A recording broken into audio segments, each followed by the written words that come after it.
là cái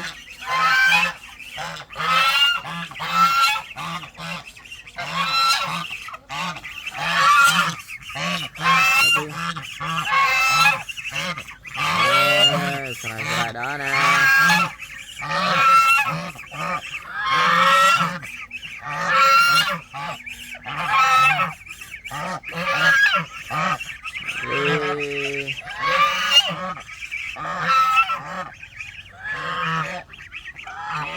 Là cái mùi côn, mùi ma kỳ, mùi tròn, mùi bớt, mùi ăn chè.